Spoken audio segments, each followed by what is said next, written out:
Assalamualaikum warahmatullahi wabarakatuh. Berjumpa kembali dengan saya Kang Restu. Apa kabar semuanya? Semoga kalian sehat, baik, dan tentunya dimudahkan segala urusannya oleh Tuhan Yang Maha Esa. Amin. Seperti biasa, Kang Restu akan menceritakan sebuah kisah yang berjudul Santet Dendam Mertua.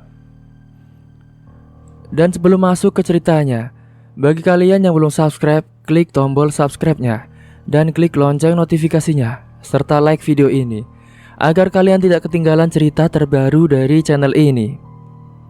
Oke, langsung saja tanpa berlama-lama lagi. Ini dia ceritanya. Duk, kamu sudah yakin sama dia? Apakah kamu sudah mantap dengannya? Ucap seorang bapak yaitu Pak Syukur pada anak gadisnya Noni. Sudah pak, aku yakin sama dia. Dia juga sayang dan tulus sama aku. Duk, kamu kan baru kenal 2 bulan. Apakah kamu ndak jalani aja dulu lebih lama lagi? Dia dari keluarga orang berpunya loh. Sedangkan kita hanyalah orang biasa. Bapak takut nanti kamu di sana tidak dihargain, Duk. Ucap Pak Syukur yang khawatir akan pilihannya Noni. Noni ini sudah berumur matang dan siap untuk menikah. Dan semenjak 2 bulan yang lalu, ia kenal dengan orang di tempat kerjanya, di mana orang itu adalah orang baru di kantor Noni bekerja. Mereka akhirnya dekat dan tiba-tiba saja pria yang bernama Ian itu hendak mengajak Noni untuk menikah. Padahal ia baru kenal 2 bulan dengan Noni. Memang selama Ian main ke rumah Noni, dia biasa-biasa saja, tidak menunjukkan sifat atau watak buruknya. Tapi Pak Syukur tetap ragu saja. Entah kenapa dia punya firasat tidak enak pada Ian itu. Apalagi setelah Noni ke rumahnya. Ya, katanya Ian ini berasal dari keluarga yang terpandang, yang berbanding balik dengan keluarga Noni, yang hanya tinggal dengan Pak Syukur saja di rumah karena ibunya sudah meninggal dunia. Bahkan profesi Pak Syukur di rumah hanyalah sebagai penjual sayuran di pasar. Namun kala itu Noni masih kekeh dengan pilihannya dan mencoba lagi untuk meyakinkan Pak Syukur agar setuju dengan Ian. Akhirnya Pak Syukur yang ingin melihat putrinya hidup bahagia, dia pun menyetujuinya dan bisa berharap kelak setelah sah menjadi istri Ian, semoga dia dihargai di keluarga Ian. Usai Pak Syukur setuju, akhirnya Noni akan menyampaikan hal itu pada Ian. Lalu kemungkinan rencana mereka 6 bulan lagi akan segera melangsungkan pernikahan. Dan malam itu karena sudah mulai larut, Pak Syukur pun dan Noni kembali ke kamarnya masing-masing. Dan pada singkat waktu, 6 bulan pun telah berlalu.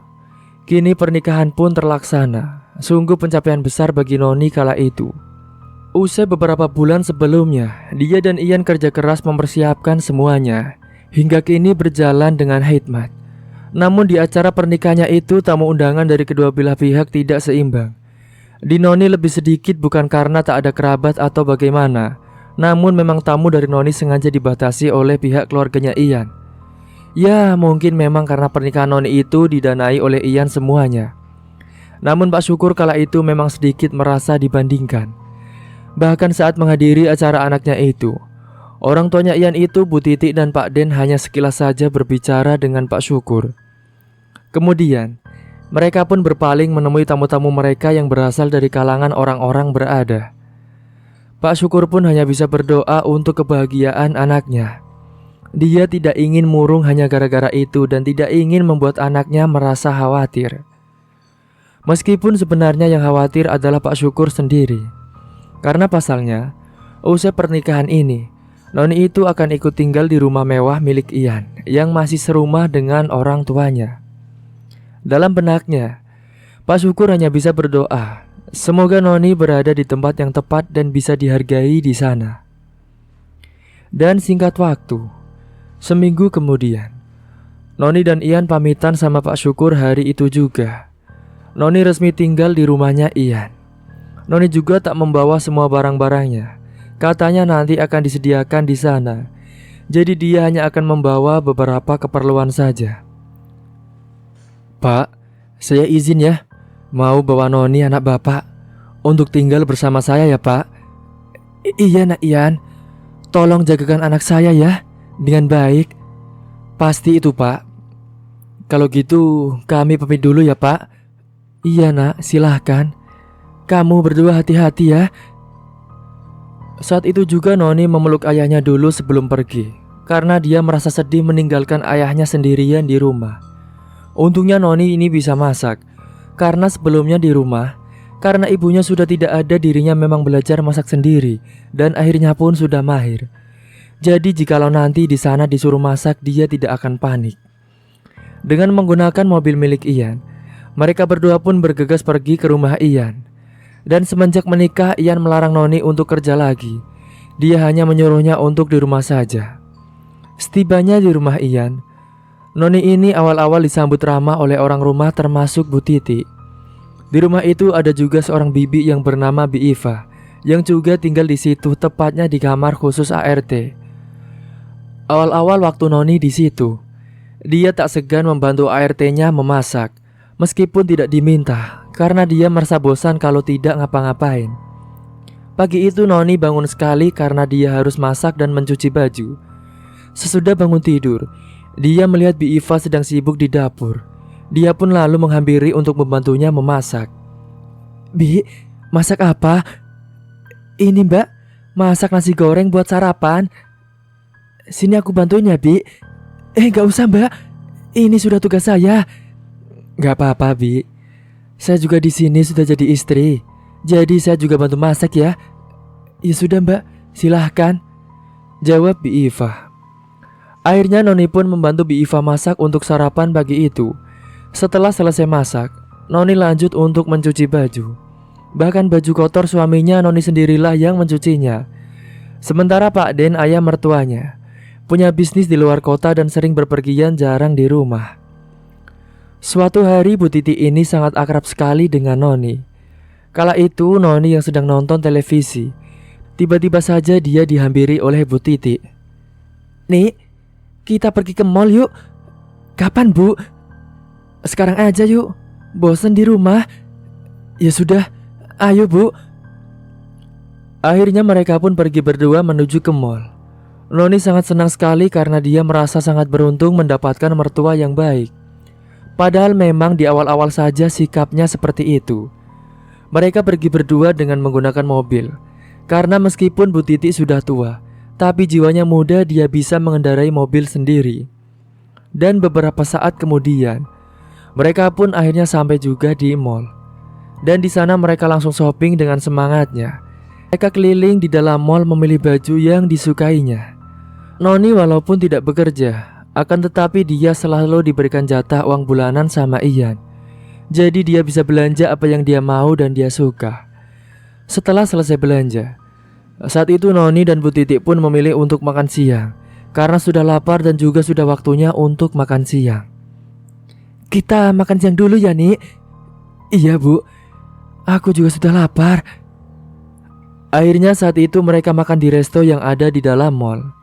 Setelah puas mereka belanja dan makan, mereka pun bergegas untuk pulang ke rumah karena juga sudah mau sore. Namun di perjalanan mereka milih mampir terlebih dahulu untuk membeli bakso untuk dimakan nanti di rumah. Beberapa saat kemudian mereka sampai di rumah.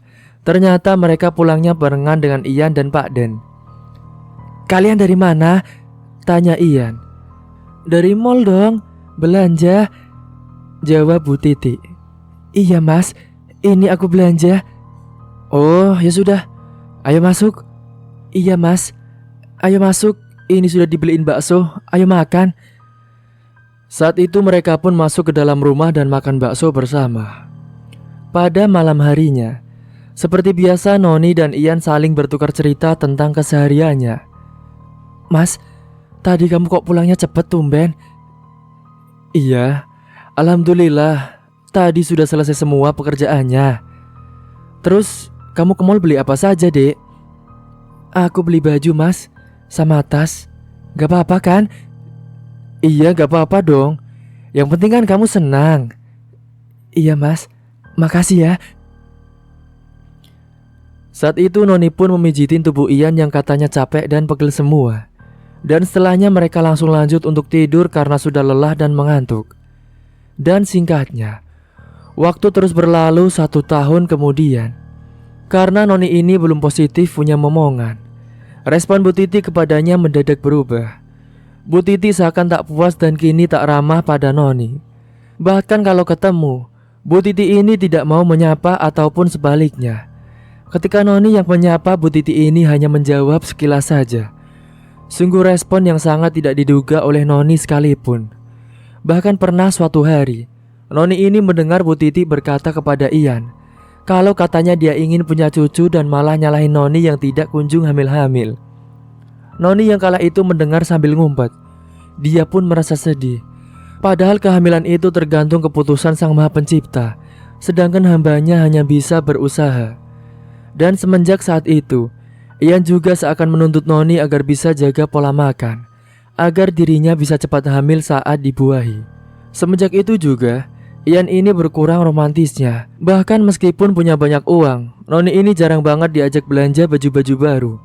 Bahkan waktu di rumah, noni ini malah disuruh pakai pakaian rumah biasa ataupun sekedar daster. Berbanding balik dengan Bu Titi yang meskipun di rumah pakaiannya selalu mewah-mewah. Dan yang membuat noni terkejut, saat Bu Titi ini minta uang berapapun pada Ian, maka akan dikasihnya. Berbeda dengan noni yang mencoba meminta namun hanya dikasih sedikit. Bukan karena noni iri, dia hanya ingin suaminya itu juga perhatian sama istrinya sendiri, atau setidaknya mengajak jalan dan belanja berbarengan. Karena semenjak dirinya belum hamil-hamil, Ian ini sudah tidak pernah ngajak dia liburan atau sekedar me time berdua. Suaminya hanya sibuk kerja, pulang dan berangkat. Dan yang kebanyakan menikmati hasil kerjanya Ian itu ya Bu Titi itu sendiri. Pada sore itu, noni sedang menyapu halaman rumahnya, dan dia melihat ada Ian yang baru datang pulang kerja. Hari itu ternyata Ian sudah gajian. Noni pun menyambut kedatangan suaminya dengan mencium tangannya. Akan tetapi suaminya itu malah cuek dan langsung pergi masuk saja. Akhirnya noni pun segera menyelesaikan menyapu halamannya. Dia tidak terlalu untuk ambil pusing. Dalam pikirnya, kalau suaminya itu mungkin saja sedang ada masalah di kantor, atau mungkin kecapean jadi sedang tidak mood. Setelah selesai menyapu halaman rumahnya, noni pun pergi masuk menghampiri Ian yang sedang duduk di ruang tengah. "Mas, kamu kenapa?" tanya noni dengan halus. "Apaan sih? Udah sana pergi, bau tahu badan kamu," ucapnya sambil menutup hidungnya. Noni pun langsung jelek. Akan tetapi dia tetap merasa biasa dan dia pun segera mandi terlebih dahulu. Setelah selesai mandi, noni baru menyiapkan air hangat untuk suaminya mandi. "Mas, itu air hangatnya sudah matang." "Iya," jawabnya dengan cuek. Ian pun bergegas segera mandi karena dia tidak enak waktu dibilang bau badan tadi. Malam harinya, noni dan Ian yang berada di dalam kamar. Noni mencoba untuk meminta uang jatah bulanannya kepada Ian. "Mas, kamu sudah gajian kan? Jatah bulanan buat aku mana, Mas?" "Ini," ucapnya sambil memberikan uang yang tidak seberapa. "Makasih ya, Mas. Tapi maaf, Mas, kok cuma segini ya?" "Udah, terima aja sih. Pakai protes segala." Iya, Mas. Makasih ya, Mas." Akhirnya noni yang merasa tidak mood, dia pun memilih untuk tidur terlebih dahulu karena dia juga merasa capek. Suatu hari noni ini mendapatkan perlakuan tak enak dari Bu Titi. Kala itu di rumah kedatangan beberapa teman-teman arisan Bu Titi. Saat itu juga noni disuruh bantuin Bi Iva untuk menyiapkan minuman dan camilan. Dan noni kala itu hanya mengenakan daster saja. Saat mengantarkan jamuan ke depan, sontak teman-teman Bu Titi ini menatap ke arah noni dan menanyakan, apakah itu pembantu barunya Bu Titi. "Silahkan ibu-ibu, jamuannya dimakan dan diminum." "Iya, makasih ya." "Jeng, ini pembantu baru ya? Saya kok baru lihat?" tanya salah satu teman arisan Bu Titi. Karena Bu Titi gak menimpali, Bi Iva lah yang menimpal bahwa noni ini bukan pembantu melainkan dia istrinya Ian. Mungkin mereka pangling karena noni ini hanya pakai daster saja. "Maaf Bu, dia bukan pembantu, tapi Mbak Noni ini istrinya Mas Ian." "Sudah sana, kalian berdua masuk lagi." "Iya Bu." Setelahnya Bu Titi menyuruh mereka berdua untuk segera kembali ke belakang. Dan salah satu temannya juga berujar, "Jeng, gimana sih itu menantunya? Masa penampilannya urak-urakan gitu? Kenapa pakai daster doang lagi? Emang gak pernah perawatan ya?" Kala itu Noni menguping dari jarak aman dan dia dibuat tengah saat mendapati jawaban respon dari Bu Titi. "Sudah berkali-kali Jeng aku bilangin padanya untuk merawat diri, namun dia itu malah menolak, bahkan malah bangga dengan kekumalannya itu. Aku juga heran Jeng, kenapa anakku itu suka pada gadis seperti itu? Mana belum bisa ngasih momongan lagi," ucap Bu Titi malah menjelekkan menantunya sendiri. Tanpa sadar, Noni yang mendengar itu dia menitihkan air matanya. Tak menyangka kalau mertuanya sendiri akan menjelek-jelekkan dirinya di hadapan teman-temannya itu. "Kenapa ibu ngomongnya begitu? Apa salahku?" gumam Noni. Noni pun segera beranjak ke kamarnya agar tidak ketahuan orang rumah kalau dirinya itu habis nangis. Malam harinya, di kamar, Noni ini menceritakan apa yang dikatakan Bu Titi tadi siang kepada Ian. Namun Ian menyangkal bahwa ibunya tak mungkin berkata seperti itu. "Mas, aku mau ngomong sama kamu." "Mau ngomong apa sih? Tinggal ngomong aja, apa susahnya sih?" "Tadi pagi kan di rumah ada teman-teman arisan ibu. Terus aku nganterin minuman dan makanan buat mereka. Tapi mereka mengira kalau aku ini pembantunya.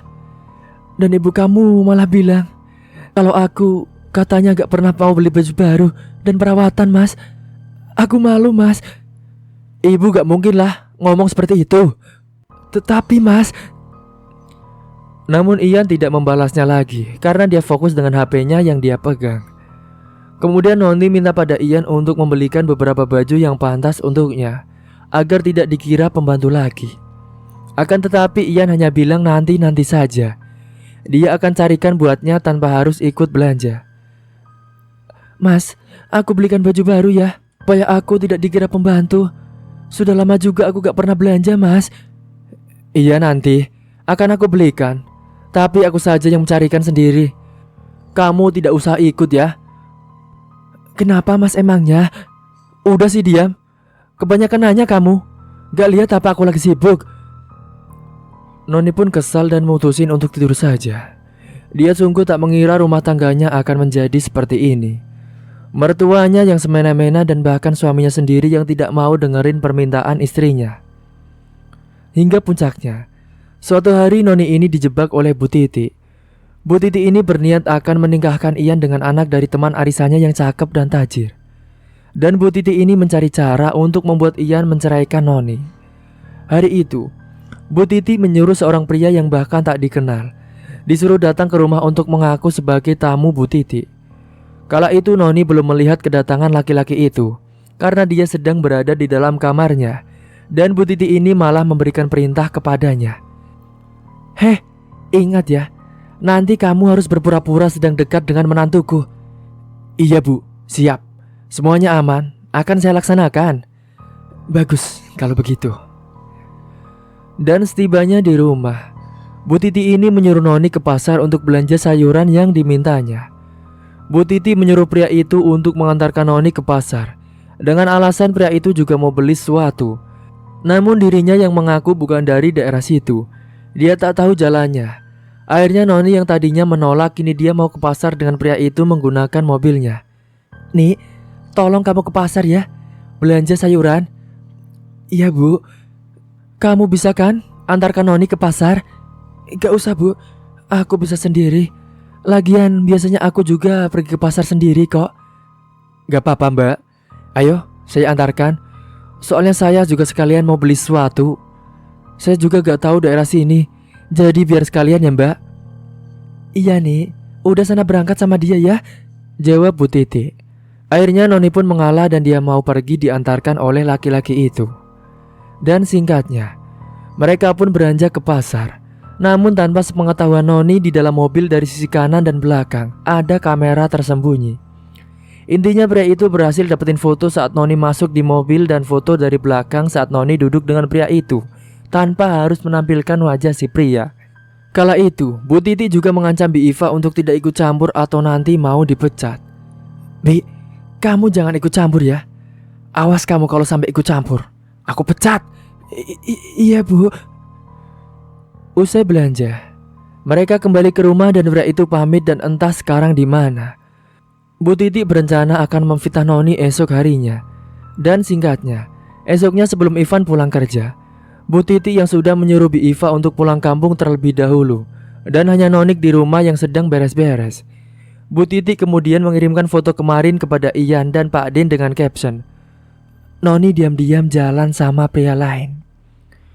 Sontak Ivan dan Pak Den pun kaget melihat foto itu. Murka? Tentu saja. Dengan mudahnya mereka terpancing jebakannya Bu Titi. Mereka pun segera pulang dengan cepat. "Kurang ajar," geram Ian. "Berani-beraninya dia selingkuhi aku," imbuhnya. "Gak nyangka menantuku berbuat seperti itu," gumam Pak Den. Kala itu Noni masih rebahan usai membersihkan dapur. Dan tanpa sepengetahuannya, Bu Titi ini mengacak-acak dapur jadi berantakan. Dan dia juga pura-pura lagi bersihin dengan baju yang sengaja dikotorinya. Sesaat setelahnya, Ivan dan Pak Den tiba bebarengan dan mendapati ibunya sedang cuci piring di dapur yang kelihatan berantakan karena ART-nya lagi pulang kampung. Ian pun menghampiri dan bertanya kepada Bu Titi, mengapa bersih-bersih dapur. Bu Titi kala itu berbohong bahwa selama ini Noni selalu nyuruh-nyuruh dirinya untuk mengerjakan pekerjaan rumah. "Bu, kenapa ibu yang bersih-bersih dapur?" tanya Ian. "Sebenarnya selama ini Noni selalu nyuruh-nyuruh ibu untuk mengerjakan pekerjaan rumah."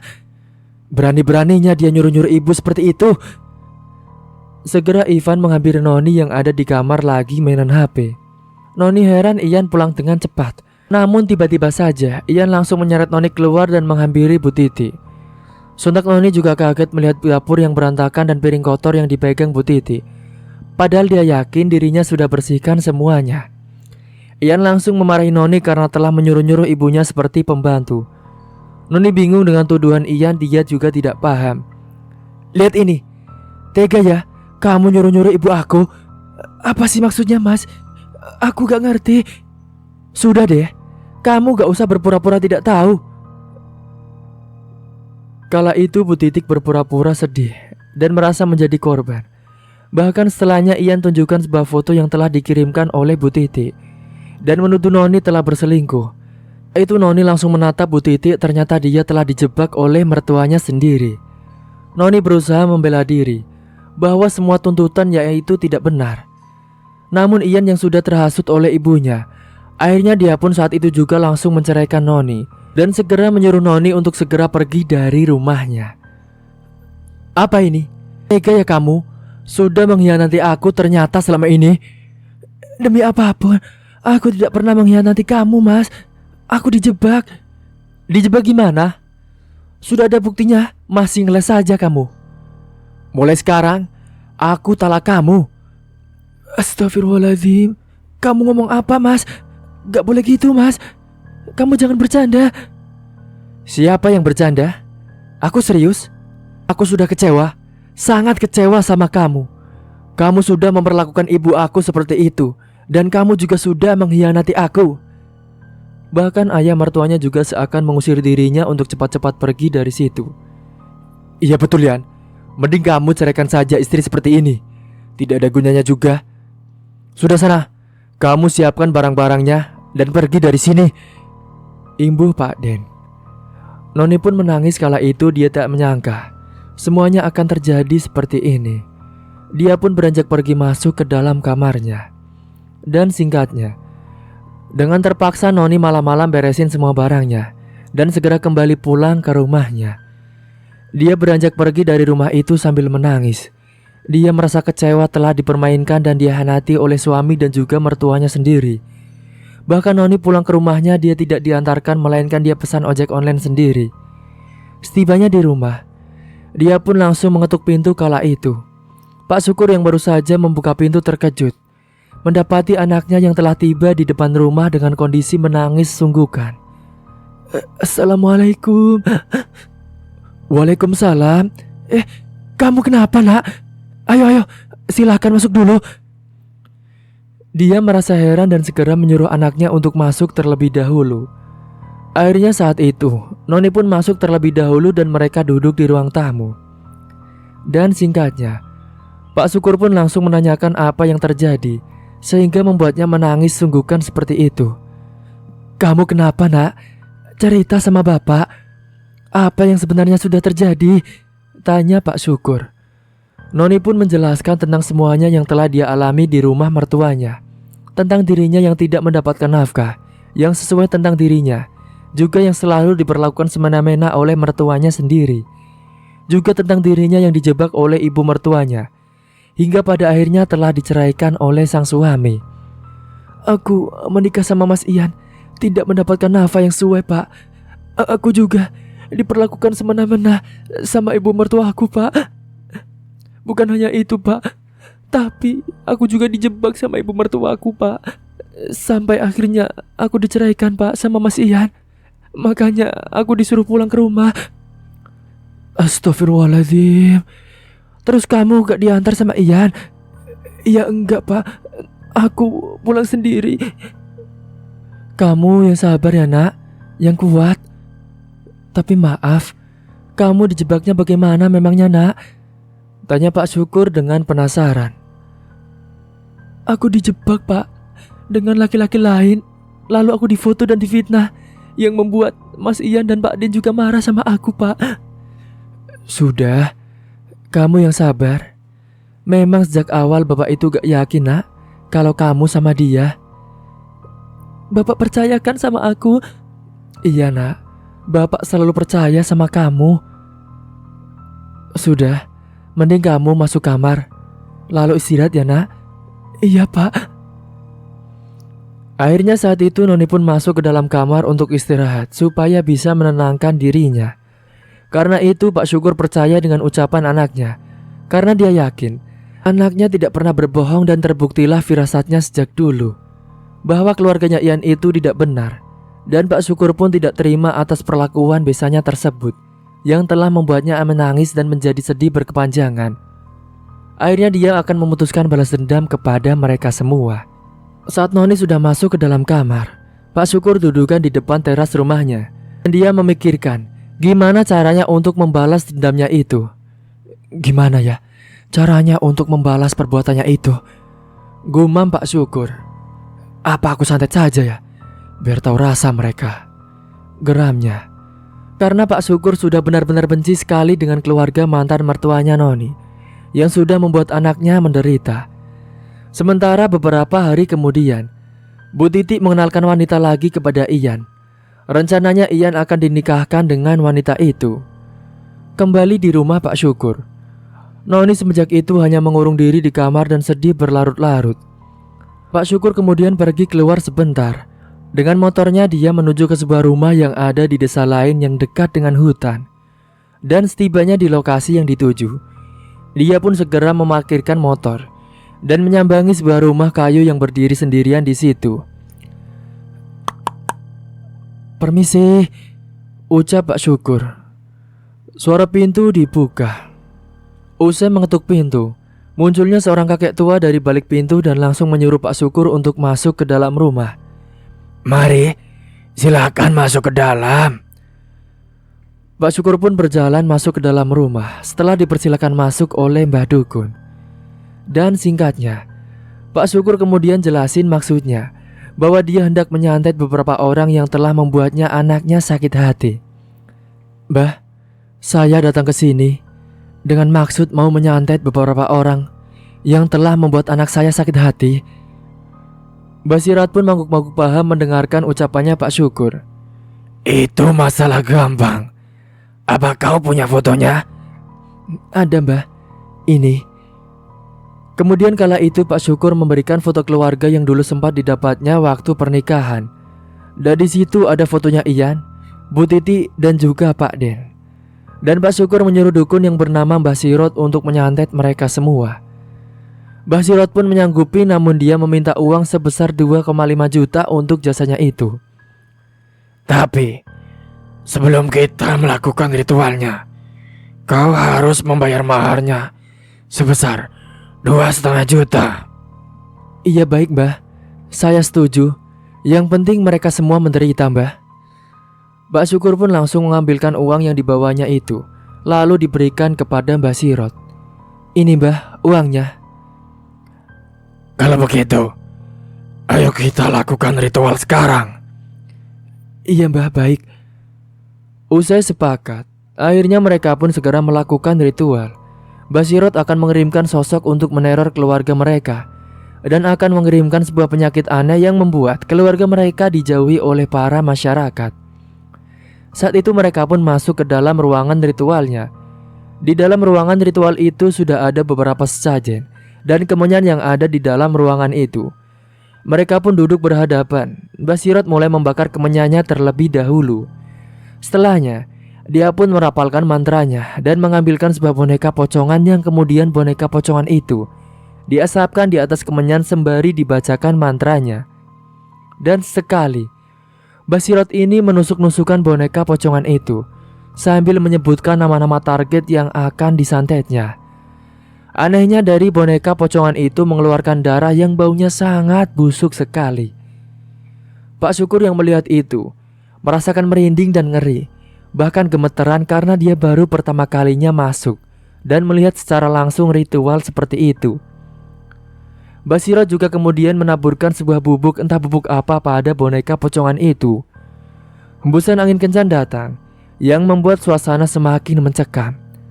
Pak Syukur yang merasakan merinding dan juga kedinginan. Sesaat kemudian Pak Syukur dikejutkan dengan sebuah asap yang tiba-tiba saja berada di sampingnya Mbah Sirot. Lalu Mbah Sirot pun berkomunikasi dengan asap itu. Namun Pak Syukur tidak tahu apa yang dibicarakannya karena bahasanya berbeda. Pak Syukur juga tidak melihat apa yang ada di balik asap itu. Sesaat setelahnya berkomunikasi dengan asap itu. Kemudian asap itu menghilang begitu saja entah kemana. Dan beberapa saat kemudian, ritual pun akhirnya selesai juga. Dan Pak Syukur langsung pamitan kepada Mbah Sirot. Ritualnya sudah selesai. Pulanglah. Dan nanti kau tunggu saja hasilnya dalam waktu dekat. "Baik Mbah. Terima kasih kalau begitu Mbah. Saya pamit pulang dulu Mbah." Singkatnya, usai ritual selesai dilakukan, Pak Syukur pun segera kembali ke rumah dan tinggal menunggu kabar tentang penderitaan besanya dan mantan menantu yang telah menyakiti anaknya. Dan benar saja, malam harinya di rumah Ian, mereka sekeluarga mendapatkan teror dari sosok pocong, kuntilanak dan juga setan yang lainnya.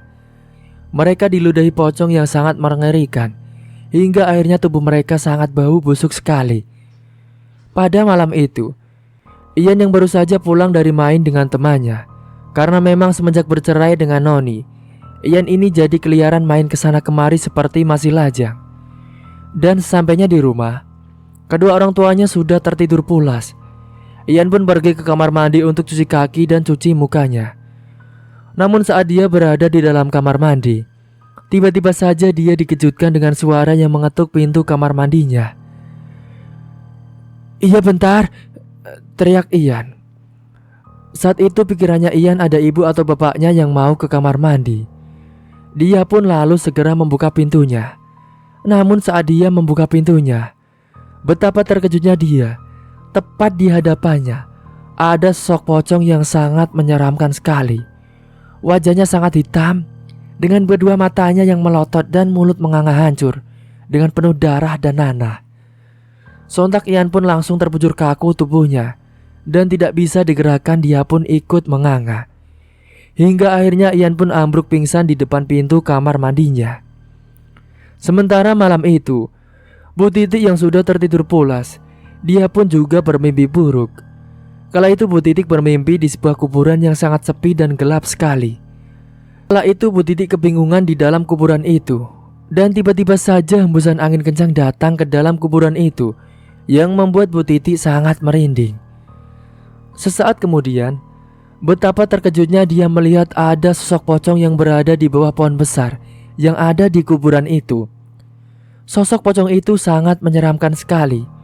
Hingga akhirnya Bu Titik pun berlari terbirit-birit menghindari kejaran sosok pocong itu.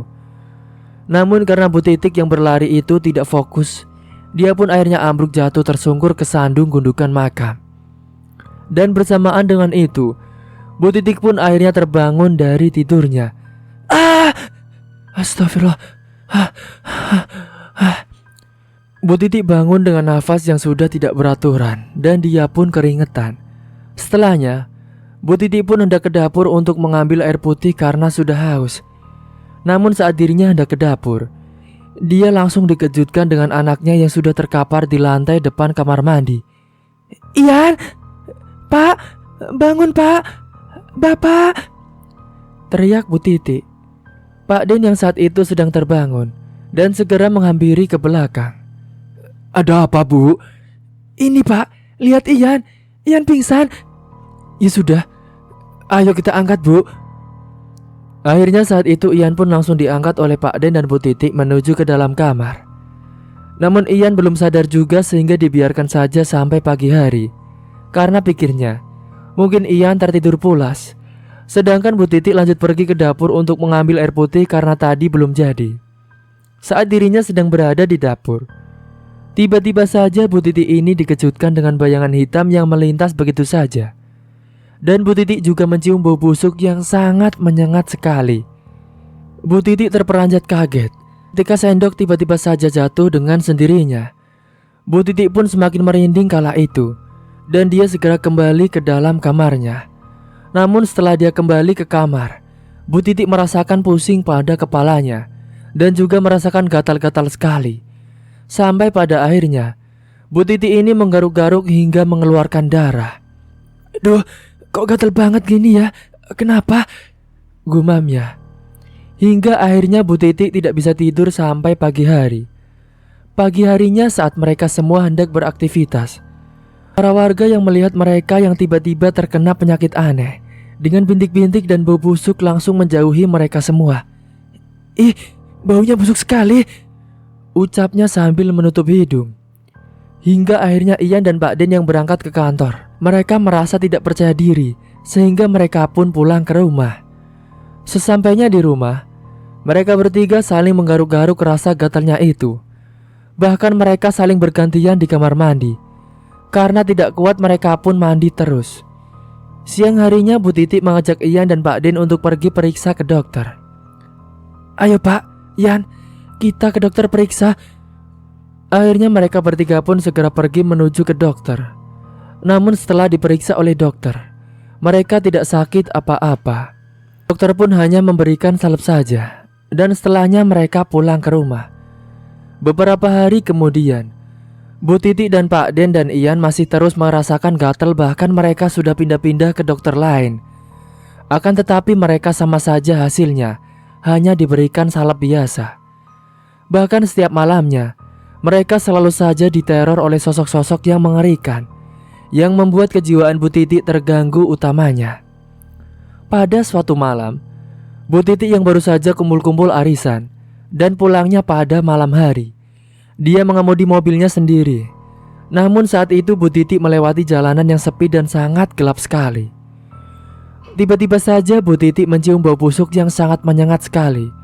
Dan dia juga merasakan gatal yang semakin teramat. Bahkan saat kumpul arisan, teman-temannya menjauhi Bu Titi yang baunya busuk dan banyak bintik-bintiknya. Mereka tidak seperti dulu kepada Bu Titi. Meskipun begitu, Bu Titi masih tetap ikut karena dia bosan di rumah. Pada saat di perjalanan, Bu Titi tiba-tiba mendengar ada suara wanita yang menangis di dalam mobilnya. Bu Titi pun terperanjat dan dia mencoba untuk menoleh ke belakang. Dan betapa terkejutnya dia saat melihat ke belakang, ternyata ada sosok kuntilanak yang sangat menyeramkan, dengan kedua mata yang melotot dan wajah hancur, rambutnya juga sangat acak-acakan. Bu Titi pun melanjutkan mobilnya dengan kecepatan tinggi dengan badan yang masih gemeteran dan jantung berdegup kencang. Dia berharap sosok itu segera pergi dari belakangnya. Beberapa saat kemudian, akhirnya Bu Titi pun sampai juga di rumah. Sesampainya di rumah, Bu Titi masih terasa ngos-ngosan sehingga dia ditanyai oleh Pak Den. Ibu kenapa? Kok ngos-ngosan begitu? Namun Bu Titi tidak menceritakannya kepada Pak Den karena dia masih shock. Pada tengah malam, Bu Titi masih belum bisa tidur karena kepikiran dengan sosok kuntilanak yang dilihatnya di belakang mobil. Bu Titi malam itu merasa gerah sekali. Akhirnya dia memilih keluar dan nonton televisi sambil mengusir rasa gerahnya itu. Namun ketika dia sedang asik nonton televisi, tiba-tiba saja dia dikejutkan dengan ketukan pintu di depan rumahnya. "Siapa ya? Malam-malam gini bertamu," gumamnya. Akhirnya Bu Titik pun langsung beranjak untuk membukakan pintunya. Suara pintu dibuka. Namun saat pintunya dibuka, betapa terkejutnya dia ketika melihat ada sosok tinggi besar berada tepat di hadapannya. Bu Titik pun langsung terbujur kaku tubuhnya. Dia juga tidak bisa teriak sama sekali. Dan pada akhirnya Bu Titik pun ambruk pingsan di ambang pintu. Keesokan paginya, Pak Den dan Ian yang baru bangun lalu mencari keberadaan Bu Titik. "Yan, ibumu di mana?" "Aku juga gak tahu, Pak." Mereka pun mencari di mana keberadaan ibunya itu. Beberapa saat kemudian, mereka terkejut ketika melihat Bu Titik yang terkapar di lantai depan pintu. "Pak, itu ibu pingsan." "Ayo, angkat Yan." Akhirnya saat itu Pak Den dan Ian langsung mengangkat tubuhnya Bu Titik dan dibawa masuk ke dalam kamarnya. Segera mereka mencoba untuk membangunkan Bu Titik yang belum sadar juga. Dan beberapa saat kemudian, akhirnya Bu Titik pun sadar. Dan Ian pun langsung membuatkan teh hangat untuk Bu Titik. "Ini Bu, diminum dulu," ucap Pak Den. Hari itu mereka bertiga benar-benar gatal-gatal sekali yang sangat teramat gatal. Bahkan Ian sampai menggaruknya dengan garpu. Pak Den juga berendam di bathtub dengan air hangat berharap rasa gatalnya itu segera menghilang. Namun saat Pak Den sedang berendam, tiba-tiba saja dia merinding karena hembusan angin yang masuk ke dalam kamar mandi. Pak Den juga mendengar ada suara wanita yang sedang menyinden terdengar jelas sekali. "Suara siapa ya itu?" gumam Pak Den. Hingga akhirnya bulu kuduknya Pak Den pun berdiri semua karena merinding. Dia pun segera keluar dari kamar mandi karena takut, apalagi itu hampir maghrib. Dan pada malam harinya, Ian dudukan sendiri di depan teras rumahnya. Tiba-tiba saja dia dikejutkan dengan suara seperti orang-orang yang sedang menyapu halaman dengan sapu lidi. Sontak Ian pun langsung mengedarkan pandangan ke sana kemari untuk mencari siapa yang malam-malam menyapu halaman. Akan tetapi, tidak ada juga. Dia pun langsung merinding. Dan tatapannya itu tertuju pada sebuah pohon besar yang ada di depan rumahnya. Dan di sana dia melihat ada sosok tinggi besar yang sangat menyeramkan, dengan kedua mata merah menyala dan gigi taring yang panjang dan tajam. "Ah!" teriak Ian. Ian pun segera beranjak masuk ke dalam rumah dengan lari terbirit-birit dan tidak lupa untuk menutup pintunya dengan rapat. Dan pada akhirnya dia menjadi gila disusul dengan Ian dan Pak Den yang gila juga. Akhirnya mereka sekeluarga suka jalan-jalan gak tahu arah dan selalu mengganggu warga sekitar. Warga yang merasa resah pun akhirnya mengirimkan mereka bertiga ke rumah sakit jiwa. Sementara harta di rumahnya tidak ada yang diwarisinya. Bahkan di rumah sakit jiwa pun mereka selalu diganggu oleh sosok-sosok yang mengerikan juga. Dan pada akhirnya, mereka yang tidak kuat karena gangguan tersebut, mereka bertiga memutuskan bunuh diri dengan cara berbeda-beda. Ian yang minum racun, Bu Titik yang kendap dalam kamarnya, dan Pak Den yang menabrakkan diri ke sebuah motor yang lewat di depan jalan raya. Dan mereka sekeluarga pun meninggal dunia. Pak Syukur pun yang mendengar kabar kematian mereka sekeluarga. Dia merasa bangga dan puas karena berhasil membalaskan alasan dendamnya. Bahkan seiring berjalannya waktu, kini Noni akhirnya bisa menerima fakta itu dan dia mencoba untuk move on. Hingga pada akhirnya dia ketemu dengan seorang lelaki yang benar-benar tulus menerimanya. Suatu saat seorang itu langsung nembung pada orang tuanya Noni dan langsung disetujui saat izin mau menikahi putrinya yang sudah janda itu. Entah kenapa Pak Syukur merasa yakin bahwa pria kali ini bisa benar-benar menjaga anaknya dan menyayanginya secara tulus. Akhirnya segera mungkin mereka pun melaksanakan pernikahan. Hingga akhirnya Noni dengan suami barunya kini hidup bahagia. Cerita pun selesai. Seharusnya mertua atau orang tua tidak berhak untuk ikut campur dengan rumah tangga anaknya, karena bisa menjadi benalu nantinya. Sebagai anak atau suami harus bijak dalam menyelesaikan masalahnya. Jangan pernah terpancing emosi dan terhasut dengan kejadian yang belum tahu kebenarannya. Balas dendam itu tidak baik. Sebaiknya kita harus ikhlas walaupun sakit dengan apa yang sudah menyakiti kita. Karena siapa yang menanam, dia yang akan menuai juga hasilnya nanti. Semoga kita selalu dikelilingi dengan orang-orang baik dan diperlakukan dengan baik, dan perbanyaklah ibadah dan pertebal iman kita. Cerita pun tamat. Seperti biasa, bagi kalian tolong ambil sisi positifnya dan buang sisi negatifnya. Dan mungkin itu saja yang dapat saya sampaikan. Kurang lebihnya mohon maaf apabila ada salah kata ataupun ucapan yang kurang berkenan bagi kalian semua. Sampai jumpa di video selanjutnya. Akhir kata, wassalamualaikum warahmatullahi wabarakatuh.